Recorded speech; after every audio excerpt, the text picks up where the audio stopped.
Salut tout le monde. Donc je devais le faire depuis un petit bout de temps et je l'ai toujours pas faite, donc je vais la faire maintenant. Donc c'est la vidéo de mon RCX avec le moteur hybride. Donc alors c'est une RCX qui est de 94 je crois, c'est une phase 1 hein. Et puis voilà, en esthétique elle va pas rester comme ça.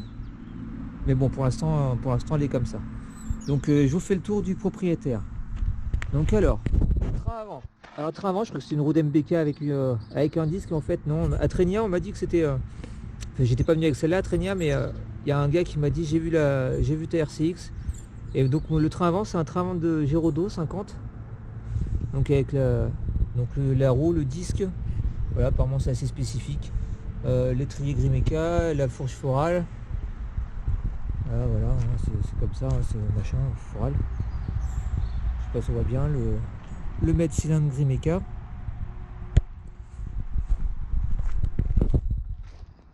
De l'autre côté c'était comme ça, au niveau de la roue. Voilà. Bon là il y a du covering imitation carbone. Après en machin aérien. Ah ouais là le radiateur. Alors je savais pas ce que c'était. Alors le radiateur c'est un radiateur de Aprilia RS50. Donc il tombe bon au niveau des fixations de support d'RCX.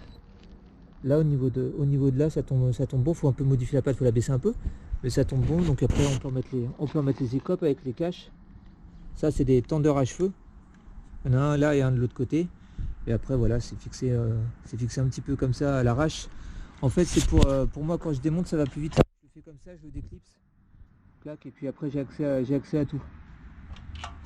C'est juste maintenu comme ça. Voilà, après en esthétique elle a rien d'exceptionnel, hein, elle est normale. Les amortisseurs à gaz, enfin bref, c'est pas. Il n'y a rien de. Il y a rien d'extraordinaire. Il n'y a rien d'extraordinaire. Voilà, donc maintenant qu'on a fait ça, le moteur. Alors le moteur, donc c'est une base hybride, donc c'est des carters nitro découpés. C'est Jojo Bartim qui me l'a fait. Donc voilà, Jojo Bartim, il m'a fait la découpe. Il m'a fait le support moteur. Donc c'est merci à lui. Merci aussi à Denis hein, pour tous les conseils et tout. À Dédé Gilardoni. Ouais, merci vraiment à vous deux. Hein. Vous m'avez bien conseillé, vous m'avez bien aidé. Sans vous, j'en serais pas là. Donc voilà. Alors dans ces carters, donc ils sont juste un petit peu préparés au niveau de l'embase pour appairer en fait. Après, j'ai pas vu que j'en ai jamais fait et tout, je sais pas trop où creuser. J'ai tapé un petit peu dans l'admission. Mais après pour le passage à veine gazeuse, j'y suis allé. Enfin, j'ai fait le chemin, mais je savais pas s'il y avait beaucoup de matière ou pas, donc je suis pas allé trop loin. Je sais pas si j'aurais pu faire plus. Je verrai ça plus tard.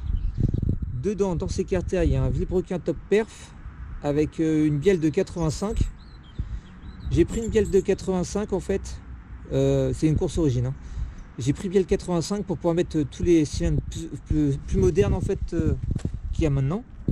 Donc genre les tout-face et des choses comme ça qui sont montées comme ça. Donc là moi c'est un 77 Malossi MHR. Donc du coup avec une cale d'en base de 5 et des joints. C'est des joints en ferraille. Et comment dire. Et vu que j'ai pas de pompe à eau, que j'avais quand même envie de l'essayer, je l'ai décomprimé pour pas que ça chauffe trop. Parce que j'ai quand même roulé pas mal avec. Et puis bon, moi je tape dedans, je vais voir ce que ça vaut. Donc là j'ai un taux de compression à 12, donc c'est pas comment dire, ça reflète pas ce que le moteur je pense devrait marcher, comment il devrait marcher correctement, enfin en conditions normales, parce que c'est je crois que c'est à 15,5, il recommande le taux à 15,5. Donc moi je l'ai mis à 12, hein, c'était pour être safe, c'était pour pas le casser. De toute manière je vais le redémonter le moteur là, je vais vous expliquer pourquoi il faut que je le redémonte. Ensuite le Vario Malossi, c'est un Malossi grande plage. Dedans j'ai 18 grammes, non j'ai 21 grammes, ouais j'ai 21 grammes en poids. Oui ça c'est le support à Jojo, c'est un clac-clac, on voit bien, c'est nickel. Voilà, l'embrayage là-dedans c'est un embrayage Doppler avec des ressorts durs. Le pot c'est un pot Gianelli d'RCX, voilà, ça a l'air de le faire, donc écoutez voilà. Le ressort moteur pareil, ressort moteur c'est celui d'origine. Ma courroie elle est un peu longue, hein. Je pensais avoir pris la bonne référence et je me suis planté sur la référence. C'est une Malossi, mais alors Voilà, la référence c'est ça, et elle est un poil longue, ou c'est peut-être à cause qu'il faudrait peut-être le ressort moteur plus bas. Là j'ai le truc de mon ressort moteur Gyrodo RCX, donc je vais voir pour le remettre. Ensuite donc voilà, donc le pot, ça j'ai fait. De l'autre côté. Alors de l'autre côté, là donc le reste du support. Ouais, il y a un peu de soleil. Hein. L'allumage c'est un MVT. Donc ça c'est mon stator d'SPX. Hein. J'ai juste racheté une platine et un rotor. Et j'ai gardé tout le reste. En clapet, c'est une boîte à clapet V-Force, je sais plus quoi là, qui vient de Chine. La pipe c'est une Top Perf 360. Le carbu c'est un 28 PWK. Gicleur principal 135, gicleur de ralenti 40. C'est bien comme ça. J'ai pas fait beaucoup de réglages, hein. J'ai juste roulé comme ça. Ça c'est une grille de machin d'AliExpress. J'en ai une avec des mailles plus fines parce que celle-là, bon, ça va empêcher de rentrer les goélands et les corbeaux, mais après tout le reste ça doit pouvoir passer. Transmission, je suis en 11,56, donc je l'ai monté comme ça, je l'ai laissé comme ça. Elle est pas mal, mais je sens qu'il en manque quand même au démarrage, mais c'est le taux de compression, hein, c'est le taux de compression qui fait tout. Et après ça peut, si vraiment je voulais aller, enfin si on veut aller plus loin, on peut tirer plus loin. Il y a le moteur, on sent qu'il y a ce qu'il faut.